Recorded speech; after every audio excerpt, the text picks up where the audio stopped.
Welcome, Your Majesty. We're just celebrating our success. Oh, I mean your success. Oh yes, I forgot to mention about the Horn King's sidekick, the Creeper. Now, I heard if you suck up to your boss so much, you will avoid being strangled, but the Creeper just can't seem to make his way around that. You're quite right. And just when Henry is about to be tortured to show the future, Taryn jumps in and saves her life. Phew. However, he is unfortunately forced to show her powers and show all she can to the Horned King. But instead, Taran manages to get Henman to escape, but he is caught in the process and tossed in the dungeon. There he meets Princess Elwenley. Oh! Wait a minute. If she's a princess in a Disney film, why isn't she a part of the merchandise? Huh? That's a very good question. I think it deals with the reaction and release of the feature. Moving on! During their escape, Taryn discovers a magic sword that can melt any weapon it touches and manages to rescue Fluter, a minstrel whose magic harp breaks a string every time he tells a lie. I'm Fluter Flam, minstrel of minstrels, balladeer to the grandest cocks in all the land. And well, you've forgotten. I have sung in some of the finest courts. You see, that's why I play the saxophone instead. What happens when you lie, though? The reed gets mildy. Anyway, they manage to escape much to the Horned King's dismay, who takes it out on Creeper, and our three heroes soon run into a familiar face.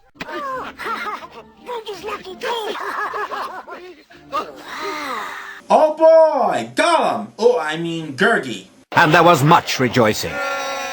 Later, they come upon a house belonging to 3 witches, which just happens to be where the Black Cauldron is hidden.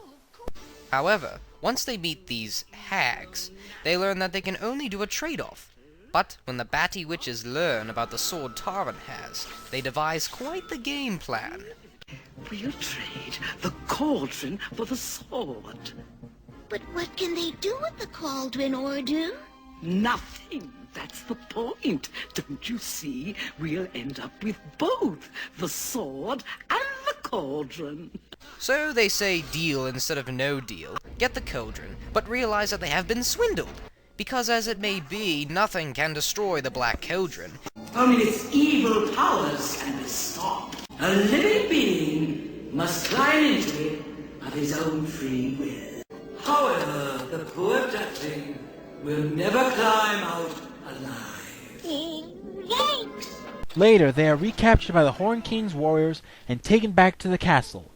There, the Horned King sacrifices the body of a dead soldier by placing it into the cauldron, thus causing the skeletal warriors to come to life.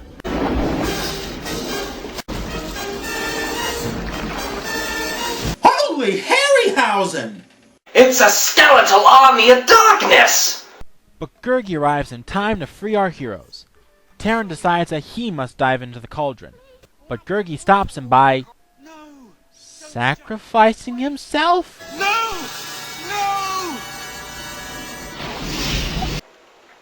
No. No. No. No. No. No. No. No.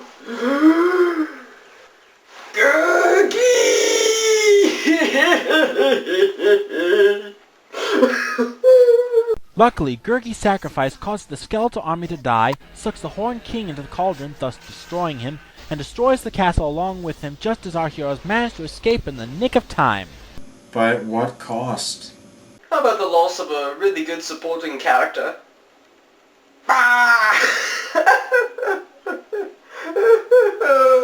So, having saved the world from destruction, the witches appear to take back the cauldron, but Taran has a little bargain for them.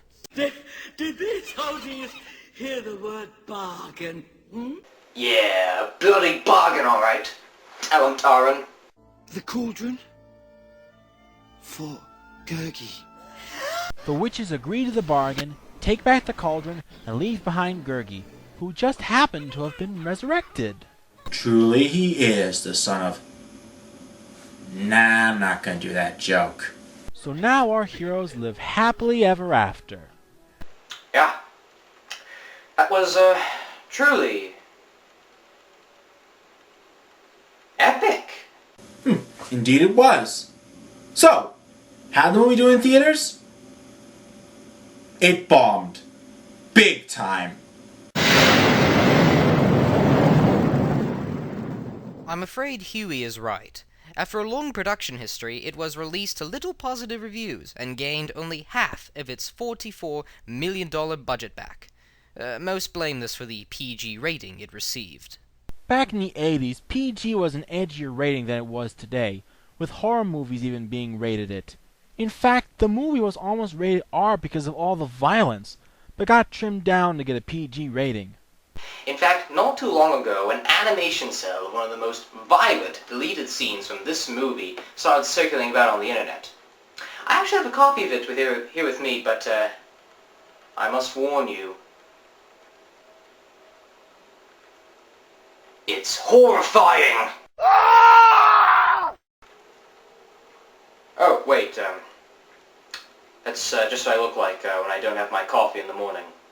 But besides the rating system, the movie was based on the second book in the Chronicles of Bredane book series by Lloyd Alexander. Some critics and fans of the series blame the film's lack of appeal on the dark nature of the book, though other critics gave the film positive reviews. Roger Ebert's review at the time of the film's release was generally positive. The film's failure at the box office, combined with its dark tone, led to Disney shelving the film for nearly 15 years. It wasn't even released on home video until 1998. Now that I think about it, that was how I was introduced to this movie. Even when I was at a young age, I didn't mind the frightening parts. It didn't really bother me at all. And despite the film's lackluster reception, it has developed a cult following among viewers, and will soon be getting a special edition DVD release later this year. Which is soon to be reviewed by yours truly. Overall, I can see why Disney wants to forget they ever made the Black Cauldron. But if you actually sit down and paid attention to it, it's actually a pretty enjoyable movie, and retains a little bit of that old-fashioned Disney charm. It might not be as good as Rankin Bass's The Hobbit, but it's definitely better than the anime Lord of the Rings movie. I wouldn't recommend it to little kids, though, unless they watch it with their parents. And I can say the same here. It's a beautiful mix of animation and fantasy. Sure, it may have its dark moments, but it's not that bad. And so, we give this film a rating of 3 stars out of 5. Well, it's all for now. I like to... Oh, I just remembered something. What? Review is over, dude. Yes, I know, but someone gave me this last week.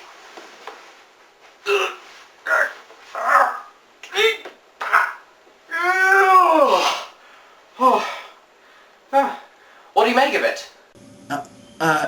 Dude, is that the Black Cauldron?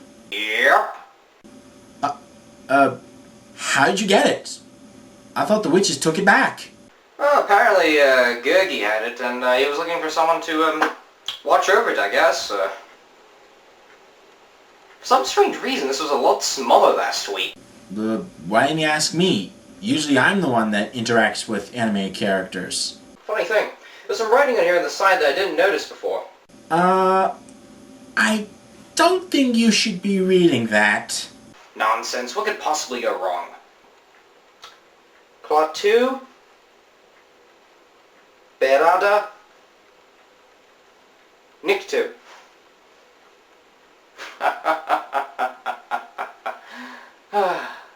See? Told you so. What the?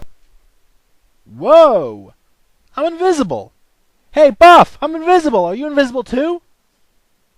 Buff? Hello? Huh. Spell must have caused him to disappear. Ah, well, knowing these kind of spells, he'll reappear in a few weeks. Well, see you at the movies! Anime movies, that is. I just hope you're able to see me the next review.